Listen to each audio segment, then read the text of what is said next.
Hi, I'm Lisa Singer. I am the Deputy Editorial Director at Media Post, and this is Insider Summit BTS, where I get to pull back the curtain on some of the most influential women marketers out there. And today with me is Irina Gerry. She is the CMO of Change Foods. And welcome, Irina. I really appreciate you joining me today.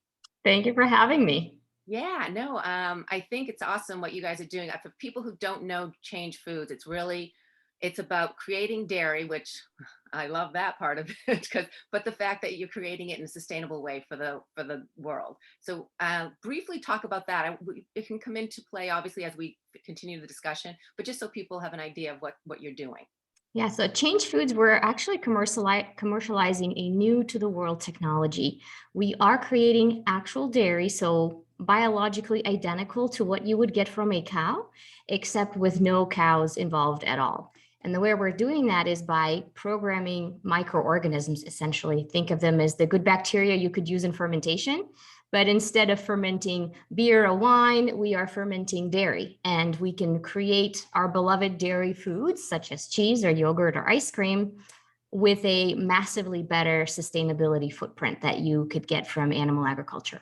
That's awesome because I mean, one, anything that keeps me able to eat cheese is definitely appreciated, but also, we have to consider the environment, have to consider our future. And so to be able to do it in a sustainable way is amazing. So I love that about that. But I now I want to get more on about you because that's what we're all about here. And I was looking at things that you've written, and I did see one that I thought was really cool that you said basically steps are how they help people to grow, but it's leaps that really create opportunities because a lot of times we sort of say, oh, you take a leap of faith or what that may be. So I want to ask you, what was the first time that you took a real leap where it really created, maybe is it a scary moment for you, but it really created opportunity? Yeah, you're absolutely right. I think a lot of people think of growth, personal growth, through steps, right? Working really hard, kind of grinding, um, setting a goal and working to achieve it. And that is very much true. But I think in order to create these massive step changes in your life and career, you have to be willing to take leaps. And this idea of taking leaps is something that I think is I've done intuitively throughout my life several different times.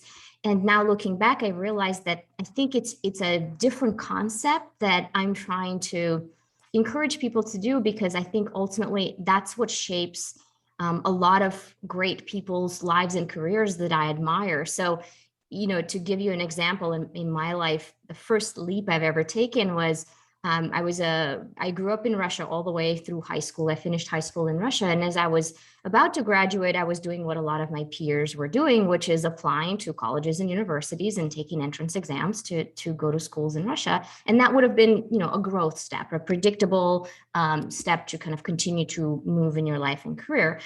I had an opportunity at the time to go study in Wales for 2 years and be surrounded by kids from 150 countries. And I didn't know what that experience would entail, but I had a feeling that it would just be something entirely different, that it would open up new horizons and expose me to different perspectives.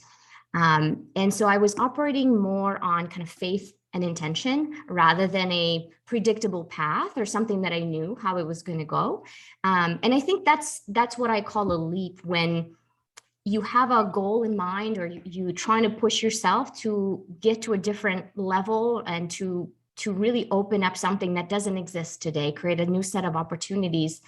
And these leaps, you just have to take them on faith, where you don't know exactly how it will go. You don't know exactly who you will meet, or what doors that might open for you, but being brave and trusting in your own self, and embracing these experiences, I think, is what led me to take that first leap. And once I got the taste for it, I have taken several other leaps, on kind of similarly operating on intention rather than a plan. Well, and I think you made a big point where you don't know where you're going to land. You don't know where it's going to lead you.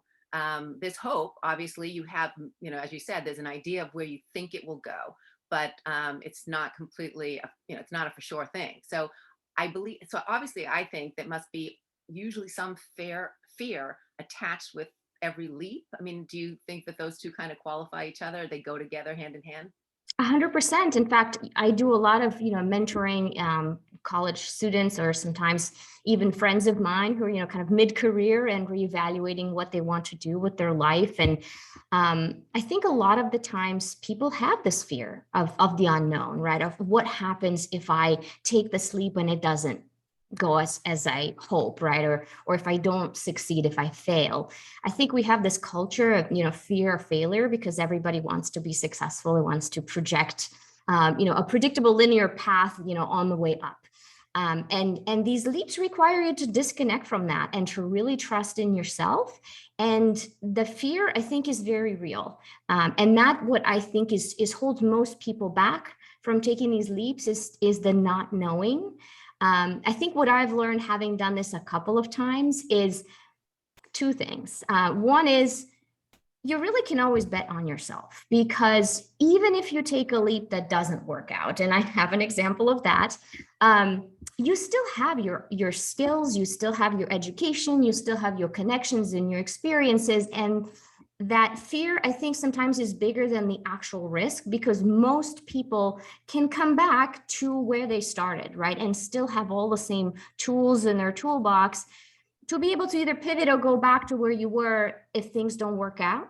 And I think the other one is, when people think about taking these leaps, they see them as, kind of singular direction setting decisions for their life, kind of like trying to solve for the entire life rather than just this next step. And when you do that, it feels very global. That decision feels very global. And people often ask themselves, what am I going to do with my life? And that could be paralyzing, because getting your life wrong is scary, right? You don't want to do that. And so what I found is a very helpful way to reframe that is, instead of saying, what do I want to do with my life, is to ask yourself, what do I want to go do next? Because I think if most of us are being thoughtful about our life and career and understanding kind of where we're coming from and where we want to go, there are probably multiple paths that you can pursue and be fulfilled and be happy. And in different life stages, different things might fit better than others. And so I like to think of those as, yes, you have a sense of direction. Yes, you have a compass, and you're on a journey to somewhere. However, to think of it as a linear path, I think is too complicated and honestly boring. So to ask yourself, what do I want to go do next? What's the next adventure that gets me closer to that broader, bigger goal, is kind of how I think of it. And I think it takes the scariness, the edge off of the decision. Well, and also, I mean, a little fear is good. Sometimes it's a good push, and it makes you know that you're doing something maybe worthwhile. Like, you're not afraid of losing something that isn't worth keeping, So I think that all of what you could obtain is a possibility, something. And the worst that could happen is, like you said, maybe you're back where you are, or Right. you were. But the best is, who knows, whatever that is that you were leaping towards. So it's just something that it's just getting over that fear, kind of getting over yourself. It is. It is. I think a lot of the times people hold themselves back more than their friends or their spouses or their work does. It's a debate with your own self, I think, more often than not. Yeah, no, I agree. Well, I want to sort of backtrack for you a little bit, because I know initially, well, I saw that you, and maybe there's others that I'm going by my looking at LinkedIn, I always do my snooping before, and you were with Deloitte for a few years, but then you went to Procter and Gamble, and that sort of led you on the CPG path. But then it evolved into now where you are with, a company that's all about sustainable, excuse me, food and opportunities and protecting the earth. So that's a long little, and as you said, it's not linear at all. So talk Correct. about the, that how you evolved, how you began where you at. Like, what were you thinking when you first began your career, and Yeah. where you got to today? Well, I often say that I have a long and checkered past as far as my life journey goes. So I grew up in Russia. I, spent 2 years in Wales, and then went to college in Minnesota. And then from college, my first job, my dream job, was joining Deloitte Consulting and working a management consulting function. Then I was pursuing, I would say, a fairly classic career path, really focused on developing my own skills, kind of building my reputation, climbing the ladder, proving myself in many ways. and building that foundation upon which then I could now draw when I take the leaps, right? I went to Harvard Business School where I had kind of a much bigger point of reflection, of what do I want to do with my career? Where do I want to take now these skills and experiences? Decided that consumer marketing is where my heart and my skills really would overlap, because I love the touch points with consumers. I love making something tangible in the world, and seeing my products on shelf, it just makes me super happy. And it's a wonderful job that touches on so many aspects of, from human psychology to finance to business management. It's all kind of connected in brand world, and I love that. Going to Procter & Gamble was a fantastic, again, training ground. So I go back to thinking of it as developing tools and skills into that toolbox. And then once I had my first child, I started focusing a lot more on, raising this new life and feeding them the best way. And it started my journey learning about food. And I came into it personally from a health and nutrition standpoint, learned a ton about, plant-based food and how it's so much better for you personally to eat kind of the more whole plant-based foods. And then as I started learning more, I realized the tremendous connection that exists between food and climate, and how much the way we produce food contributes to the climate crisis that we're faced with today. And then the last kind of leg of this tool was learning about how the animals are treated within the industrialized animal agriculture. And that just creates a system that A, we could not sustain, and B, most of us wouldn't support if we knew what went into it. And that evolved for me over the course of a decade, to be honest with you, learning about food, learning about climate, working in food. So I had a chance to go work at Danone at the time, which purchased Silk and So Delicious brand, which are two of the biggest plant-based brands.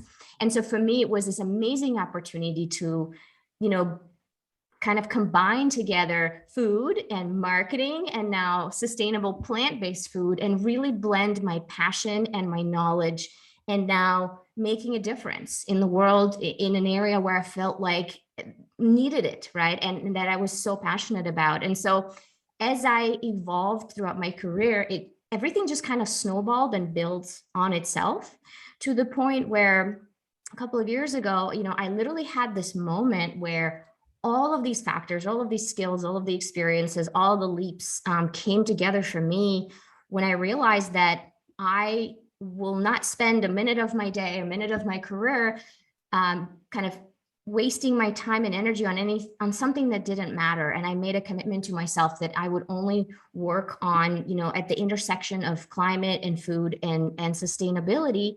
And that clarity, led me to then look for how can I, punch harder? Like, how can I do more with what I have and make a real difference? And so I found an opportunity to join Change.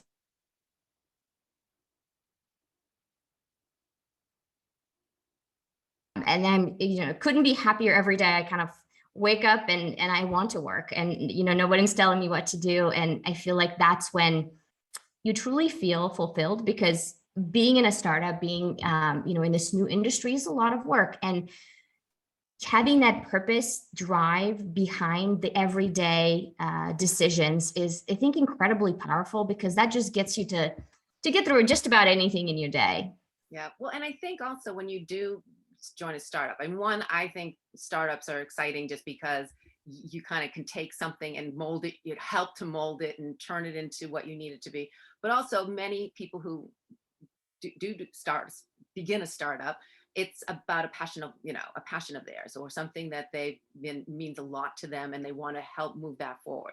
So obviously sustainability and taking better care of the planet, which seem to be sparked by having your, is it a boy, you said you have a son? I have two boys. Yeah. Boys. Okay. So obviously that sparked it in you, and then it just grew from there the more you learned. But so when you talk to someone who maybe isn't quite ready, I mean, I actually had volunteered with called Global Animal, is a website all supporting animal and the earth.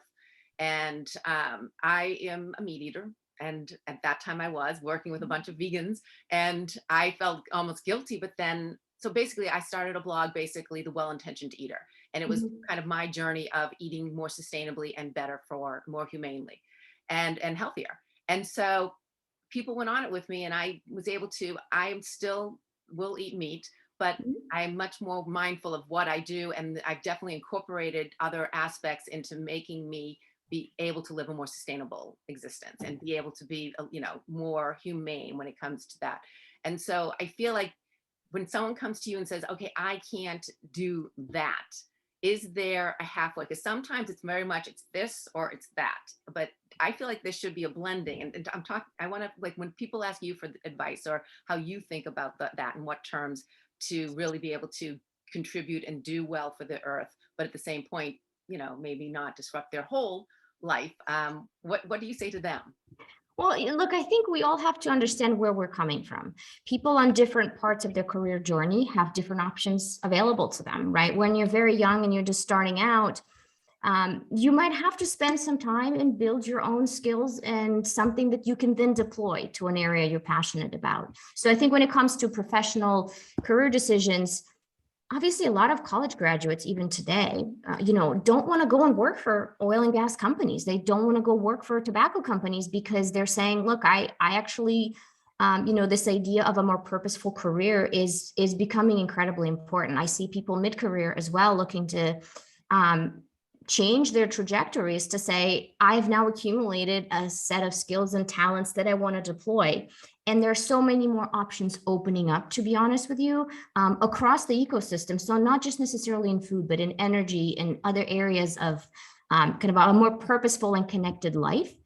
On the personal side, of course, you can make a massive amount of difference with what you eat because, and again, most people don't know this, but you don't have to go all in. Like you don't have to be 100% vegan. You can make a tremendous amount of difference just by reducing your animal products consumption, right? I'll give you an example. We are focused at Change Foods. We're focused on cheese.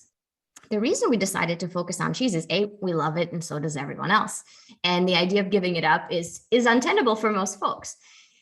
But the environmental footprint of cheese is tremendous. It takes 40 bathtubs of water to create 1 pound of cheese. So, when you think about California, I'm in California right now, and the drought situation that we have, and, our government's asking us to take shorter showers and not water our lawn, and no one is mentioning food, right? And we can make such a massive difference if we just do less. And we could make a bigger difference by the food choices we make than by some of these kind of around the edges tweaking our irrigation systems, et cetera, as individuals. So I think you can do both. You can say, hey, at an individual level, learning about how our food is made and what are some of the biggest offenders, right? Some of the biggest hits that we can go after. And really it's beef and dairy.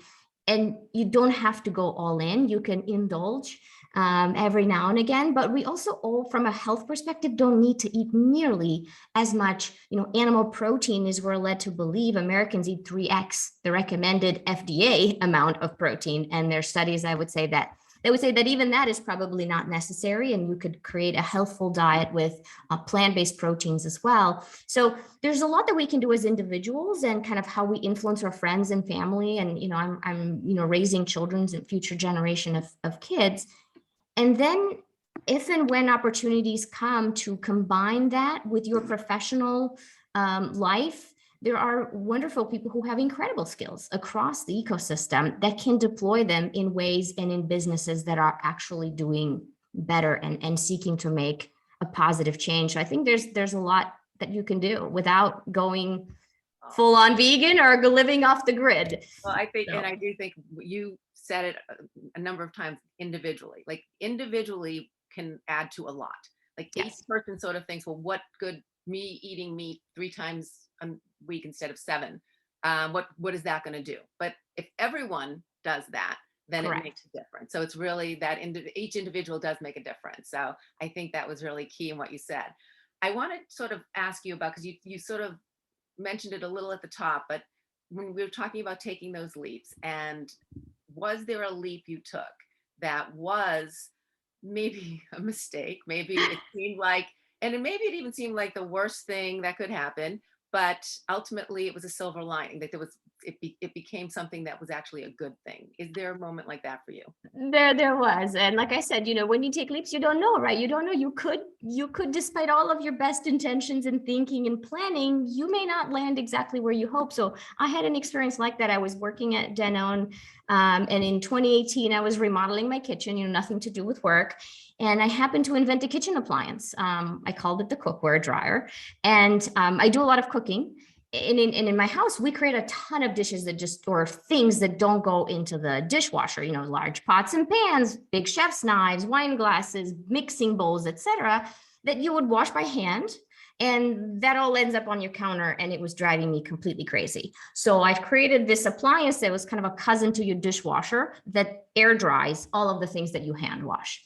And after I invented it, all my friends would come by and say, "Oh, what a great thing. Where did you get this? I've never seen this." And I was like, well, I made it up, right? I've created this out of need. And then I thought, gosh, it doesn't exist. And I think it's an opportunity. And so I was, enamored by this idea of creating something that, a new type of business, a new type of appliance that could, be helpful for other people. And I leaped both feet in. I quit my job at Danone and decided to go into this kitchen appliance business.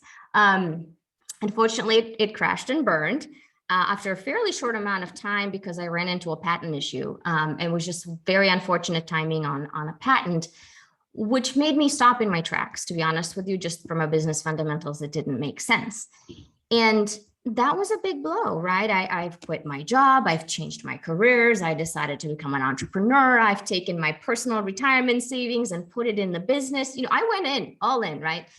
And it was a hard moment to sit back and to say, well, okay, what do I do now, right? And that forced me to reflect on what I wanted to do with my career. What did I want to go do next was kind of the thinking that really helped me. At the time, my former boss from Danone actually called and said, "Hey, if you'd like to come back, we'd love to have you. You can work on some more plant-based innovation." And, I said, "Sure, that sounds great, actually." And, I think I learned two things. One is that was the idea of, you can always come back to where you started. I literally went back to where I started. I know that's not often the case for people, but in my case, it was literally that. But also kind of looking back at it, I realized that while this leap was exciting, I saw a market opportunity. I thought it was cool to be an entrepreneur. It wasn't really tied to a deeper and a kind of a bigger passion of mine, which really was food, right? And nutrition and sustainability. And that's an area of knowledge and expertise. And just, I was so excited. I can, at a party, if you stop me and ask me about food, I'll go on for hours. And I realized that leap was not actually aligned with that direction. And while it was exciting, it was probably in retrospect, not the right leap. And when I hit the patent issue, it was somewhat easy to give up and to fold because ultimately I didn't have that bigger purpose, that bigger meaning that would drive me to persevere and, maybe pivot and pursue a different direction.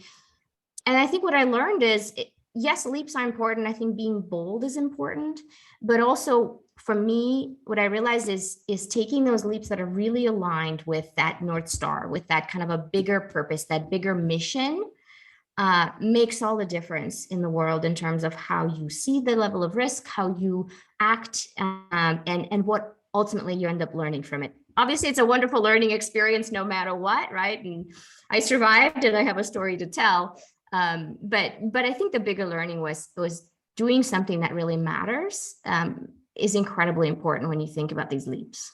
Well, and I think you've mentioned it's where you are in that we're in your career. Perhaps early on, it's just about getting that first job, or it's about getting those opportunities. But then in a situation where you were at a startup, especially if you're not passionate, truly passionate about it, how can you really give it, as you said, are you going to sit there at a party talking hours about your dryer, where you will for food? So that does tell you a lot, that in terms of what, you're willing to put into something and talk. But I want to know, when a lot of times people, when they do take those leaps, and as you said, you can then go back. Were you ever sometimes people say, oh, going back, and that's that's defeated. You know what I mean? Like, it's almost like you can't, like, you need to find another thing, you know, whatever that may be. But talk, like, what do you say to someone who says that, who maybe isn't willing to take that step back to then move forward? Well, whether you go exactly back or you pivot, I don't think matters, right? To me, it's about knowing that you always have options and also not expecting your life to be linear. I think that's like the one thing, you know, when people in job interviews say like, well, what do you see yourself in 10 years, right? And I'm like, I have no freaking clue. Mhm. Um, and not because I don't have a sense of direction, but because I think life presents us with these different options and choices, and sometimes twists you didn't anticipate. You know, there's no way I could have predicted moving from Russia to Wales to the United States in the span of 3 years. There's no way I could have concocted out of college that I would, you know, work in management consulting and then switch to brand marketing and then go to a startup. That wasn't part of the plan. I ended up living in Alaska for 3 years. Was not part of any plan whatsoever, but life went that way. So um, sometimes I think it's about embracing the journey and not trying to control it too much, because again, I think most of the stress and the disappointment comes when people expect this linear path, this ascent, right? And wanting to know where you will be in 10 years. For me, that I consider that boring. Like, if you tell me, look, I can tell you if you come started this company and in 10 years you're going to be a director of this and that, and that's where you will be, I find that boring. You know, for me, I love the adventure. I love all these steps on the journey, because ultimately each one of these experience, it shapes you. It turns you into who you are. I took 5 years off my career to spend time with my kids. That wasn't something I planned for before I had them. I had my first baby, and, you know, my whole universe really changed. My entire worldview changed. My priorities completely changed. And for 3 years after that, I didn't pick up my head and even think about work. I was so all in on that experience. And that's what ultimately, you know, when I did come back to the professional sphere, being a mother is ultimately what shaped my decision to go into food and sustainability, because I had that moment where, as a mother, that instinct to protect your kids and create a future for them in which they could live was the most powerful force that really crystallized for me that there is nothing else that I could possibly be doing other than creating a sustainable and a better future, you know, for my kids and other kids as well. And so didn't see this, right? Didn't know that this experience would shape me in such a strong way, but it did. And so I think a lot of the times it's embracing the journey is kind of how I think of it, and not trying to know and control everything that happens. Well, and I think when you say that, and embracing the journey and the adventure, that's very much, you're definitely a marketer. You're definitely someone who can be a part of a startup. I mean, those are certain personality traits that I would characterize. You know, there are others who, you know, want to know, you know, what's in front of them and go Mhm. a little bit more linear. I mean, I don't think there's ever a linear path. I think that, you know, there's too many obstacles or things that can jump in the way. But I do think it's just a different mindset, and you completely have the mindset of a marketer, which which is Right. great considering And what. and that's, you know, part of it, you know, part of kind of maturing and growing up and kind of going through life is understanding who you are, Mhm. right? Like, what makes you tick, what journey works for you, right? I think of it as kind of a puzzle of life, right? Where you have your skills, your experiences, options available to you, right? Not everything is always an option.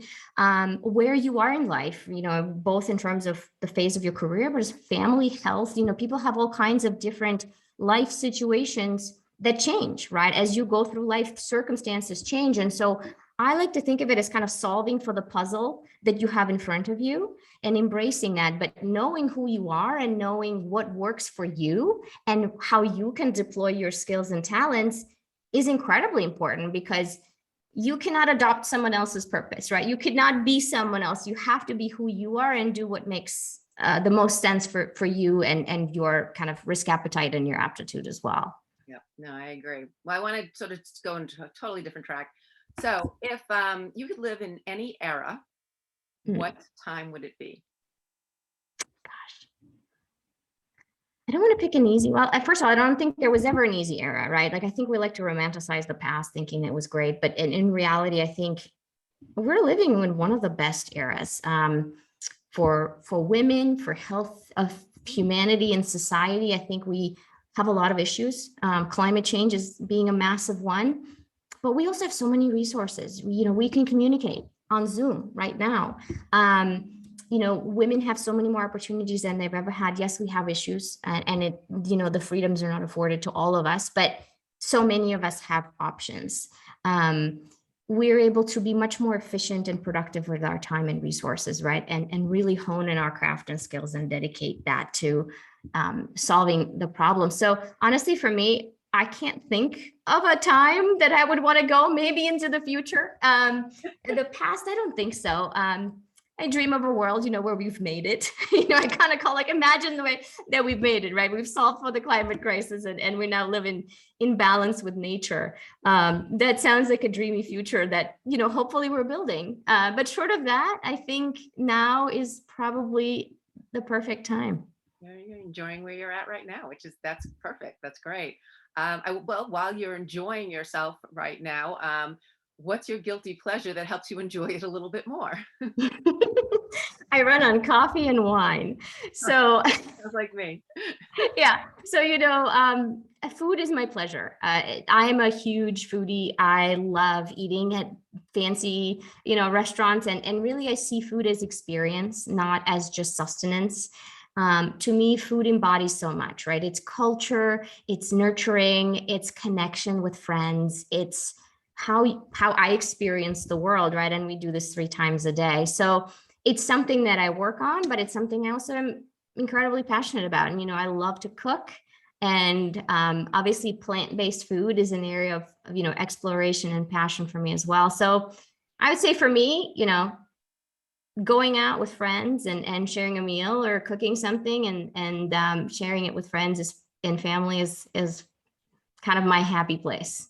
What's your go-to meal? Oof, I don't have one, honestly. My kids ask me that all the time. Like, Mommy, if you had to pick one food, to eat for the rest of your life, what would it be? I'm like, I have no idea. Like, don't make me do this. I really like the variety. I love the exploration. I don't have the one thing. Not one. Okay. What about your kids? Do they have one that they love that they want you to keep making for them? Nope. I enforced it on them that they have very broad palates. Well, then you guys can't get stranded on a desert island or something because you can't say, all right, what's the one food you can bring? We'll make the potato 18 ways. Right. Yeah, really. Well, for my last question, I just want to ask you, because I know you don't like, what's your 10-year plan? Where do you see yourself in 10 years? So what's next? Well, right now I'm, 100% focused on kind of really building this idea of feeding the world sustainably, right? I think we're coming to the point where we realize that what we've been doing is just not working, both from a human health perspective as well as a planetary health perspective.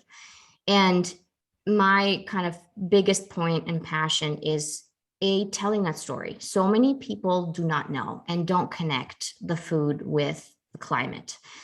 And giving people options, I think, is incredibly important, because when we start talking about eliminating something, right, or not eating this, it starts to feel restrictive. And again, if you look at food as culture, as pleasure, as connection, the elimination is really, really hard. And so for me, the mission that I am on is to give people those experiences, right, those connections, those pleasures, in a way that is sustainable, that doesn't harm the planet and doesn't harm the animals. So I see myself doing that for a while until we figure it out. That's awesome. Well, I think that's a good next. And Exactly. maybe another 10-year plan too. It could, It may well be. or hopefully we won't even need to be worrying about it in 10 years. So that would even be better. Well, Mm-hmm. Irina, thank you so much. I really appreciate you being here and well, not here physically with me, but joining me and talking with me that way. So thank you so much. And thank you for watching. And of course, we want to hear from you. Anyone that you want to suggest for me to talk to, a woman marketer who you'd love to hear their story, just let me know and I'll do my best. Thanks. Thank you.